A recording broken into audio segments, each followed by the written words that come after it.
West Virginia Senator Joe Manchin sparked more speculation that his name would be on the ticket for a third-party 2024 presidential run following his campaign-like event sponsored by centrist group No Labels yesterday. The Democratic senator seemed to leave the door open for a possible run at the event.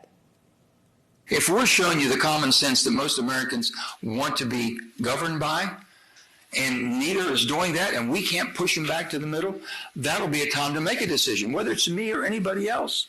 We're not here. I'm not here running for president tonight. I'm not. I'm here trying to basically save the nation.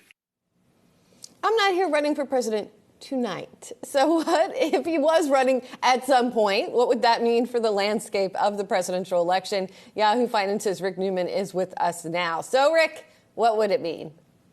It would mean bad news for President Biden, probably. The concern among Democrats is that somebody who's a centrist figure, such as Joe Manchin is, the senator from West Virginia, that if he were to run as a third-party candidate, which is what this No Labels group is all about, that would basically siphon votes away from Biden in a general election.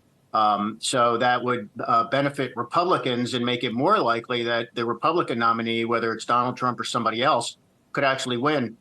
Just remember in 2020, Biden did win pretty decisively in terms of the electoral vote, but that electoral vote win came down to extremely narrow margins in about 4 or 5 states.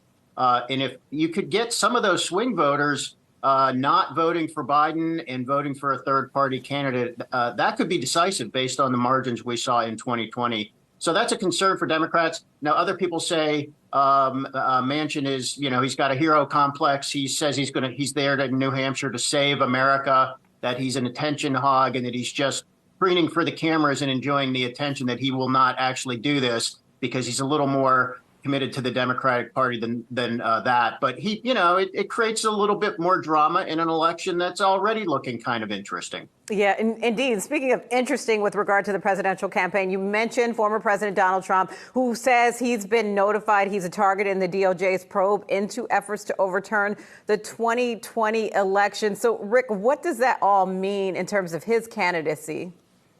So that probably means that Trump is going to be indicted again. So for everybody who's lost track, this would be the third criminal case of criminal prosecution against Trump launched this year. And there probably is a fourth one coming with regard to charges of election fraud in Georgia. That could be imminent as well. Trump is facing a gigantic legal mess.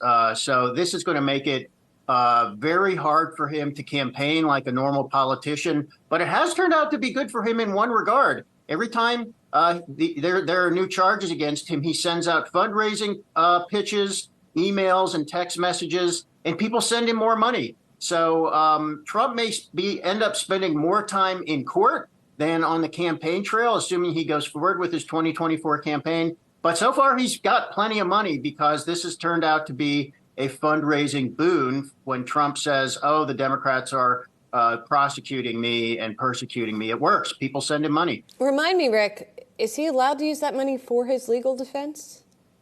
He is not. That money goes into different types of political action committees, campaign committees, and there are rules about how he can spend that. He can do separate fundraising appeals for something like a legal defense fund. I don't know that he is doing that, but if you're donating for one of his campaigns, no, he cannot just use that money for private legal defense.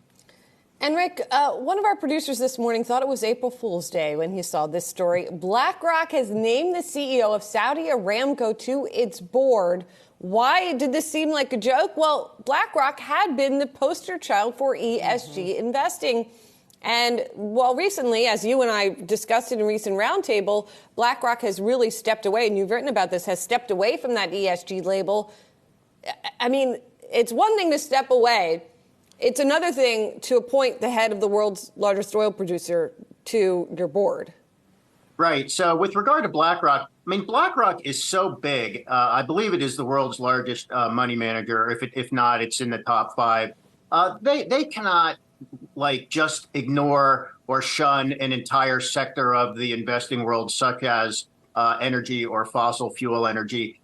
it remains to be seen if they are just going to rebrand their, Larry Fink's ESG focus. I mean, he has said the term has been weaponized, but he also says he remains committed to focusing on transition investing, which means from the carbon economy into a renewable fuel economy. In a normal world, there's nothing at all strange about having the CEO of the largest energy firm in the world on your board. And just to remind people, we have not even reached peak oil in the world. I mean, we remain heavily dependent on carbon energy. We might hit peak oil by around 2030, but even then, it's not like oil's going away. I mean, the world is going to need these forms of energy for literally decades.